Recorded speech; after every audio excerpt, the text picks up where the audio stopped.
The racing season where drivers switch teams is happening right now. Even though some drivers already found new teams, the biggest moves haven't happened yet. This will decide what kind of season we'll have starting in 2025. Carlos Sainz is thinking hard about joining either Audi or Williams for a long time. Meanwhile, Perez wants to stay with Red Bull, even though he hasn't been doing very well lately. Things aren't going the way people thought they would a few weeks ago. So which driver will end up where? And how many new drivers will we see starting in 2025? Right now, everyone is talking about Carlos Sainz the most. That's not just because he's driving one of the fastest cars right now and doesn't have a team for 2025. It's also because of all the crazy things that have been happening to him. Even though he really wanted to sign with Mercedes or Red Bull, it looks like both teams are now looking at other drivers instead. This means Sainz has to think about working with Williams for a long time or signing with Sauber to drive alongside Hülkenberg.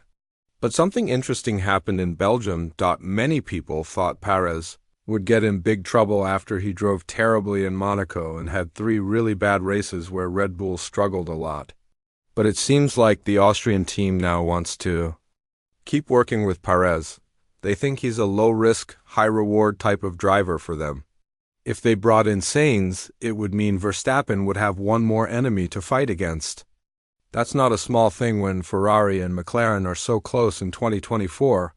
What Red Bull needs right now is a safe driver next to the Dutch guy, and Perez is exactly that. When it comes to Mercedes, Sainz's dreams couldn't come true because he doesn't want to sign a contract that only promises 1 year of racing.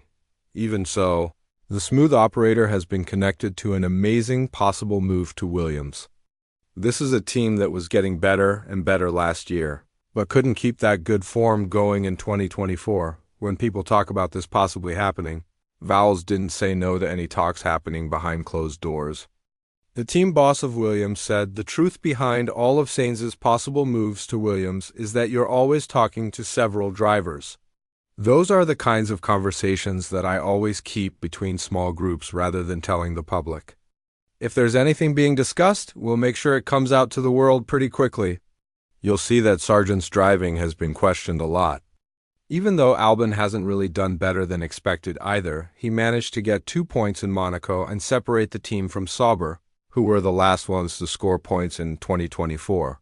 Another important thing for the team based in Grove is to sign a driver who would be able to put Albon under a lot of pressure and make the Thai driver perform better.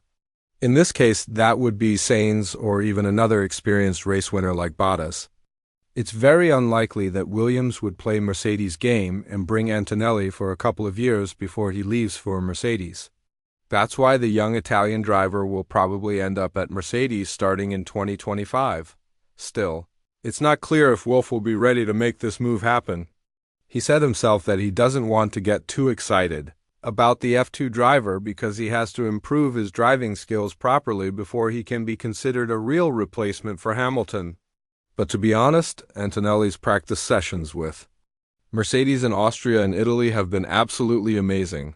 If we can believe what James Allison says, Valtteri is not high on Sauber's list when it comes to continuing to work together. With his future up in the air, he started talking with other teams in the paddock. Williams is likely at the top because of the close friendship he's had with James Vowles during their Mercedes days. Obviously, if we're going to talk about experience, then Valtteri is way ahead of Sainz here. He has 10 race wins and many podium finishes for Mercedes. Since he was the perfect second driver that Mercedes could have asked for, it looks good on his resume to return to Williams, the team where he started his career. But things are much different now. He's no longer hungry for race wins and championships, like he was back in his Mercedes days. Most of the time, he'll be focused on bringing back the glory to Williams, and possibly pushing them to the middle of the pack. We've seen what happens when real progress is being made behind closed doors, like what happened at Aston Martin. But then again, we see that you need 2 drivers to do well and to be in the middle of the pack. That's something the Italian team is missing too. With Bottas seen going into the Williams garage during the race in Imola, he was immediately asked to give more information about what could have been talked about. He went on to say it was normal things about life. Of course, when you don't have a contract, you want to look around to see what's out there. It's a pretty normal situation when you're looking for a new team. There's a lot of tension and secrets being passed around left and right. The fact that it's happening for the teams at the bottom shows that the sport of F1 never stops amazing us. Everybody wants a piece of the cake no matter what position they will be in next season. But as much as this world is amazing, it does have its mean sides. Like what's happening to Zhou. While the Chinese driver has managed to do better than people expected this season and score points in his first race, something that not many drivers have done in their careers, he saw his downfall with Alfa Romeo and now kicks Sauber. He's very unlikely to be considered as a teammate next to Hülkenberg. To make things worse, he's been beaten by Bottas by a lot. He's the only driver to outqualify his teammate in the 2024 season, not counting sprint weekends, along with Sergio Perez. This doesn't look good for Zhou, but it seems like an interesting opportunity is waiting for him at Hess. This is the team that is steadily getting better and is collecting points here and there. They're patiently sitting at 7th place in the team championship and wanting to grab as much prize money as possible to develop their car and staff for next season.